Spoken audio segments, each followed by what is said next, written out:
কি ঘটেছে একটু বলো একটু। ঘটেছে বলতে যিনি আর কি জলে গেছেন আর কি, উনি হচ্ছে আমার বাবা হয়, নাম রাধা বিনোদ বৈষ্ণব।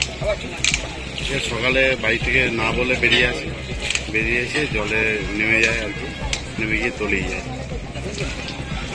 কত বয়স ছিল ওর? বয়স ছিল 64 বছর বয়স ছিল। আগে কি এরকম স্নান করতে আসতো?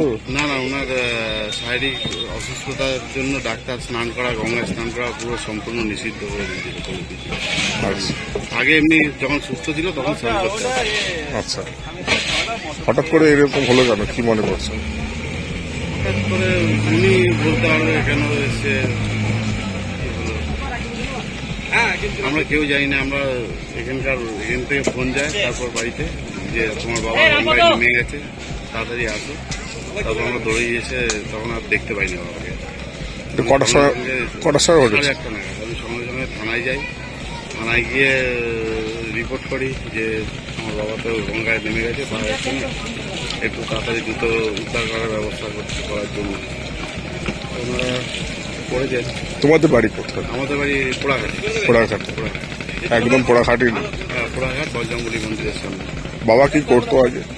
বাবা আগে রেডিমেডের ব্যবসা করতো, ইদানিং 1.5-2 বছর ধরে অসুস্থ ছিল, ক্যান্সার পেশেন্ট ছিল। এখন দেখতে পাচ্ছ ডুবুরি এসছে। হ্যাঁ, ডুবুরি এসছে, অনেক লেটে এসছে, অনেক আগে আসলে হয়তো কিছু উদ্ধার করা সম্ভব হতো, খুব দেরিতে এসছে। 8:30টায় ঘটনা ঘটে গেছিল, তো 3 ঘন্টা পরে, 3.5 ঘন্টা পরে ডুবুরি আসে।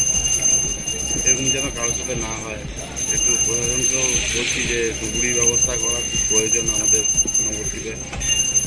ইদানিং আগেও বিগত দিনে অনেকজন মারা গেছেন বা গেছে, কিন্তু সঠিক ডুবুরি পরিষেবা আমাদের নবদ্বীপের নেই। এটা দিলে খুব ভালো হয়। এখন স্থায়ী যদি ডুবুরি এখানে থাকে, এখানে ঘাটেরও নিজস্ব কোনো ডুবুরি নেই, কোনো রেস্কিউ টিম নেই নবদ্বীপ খেয়াঘাটে।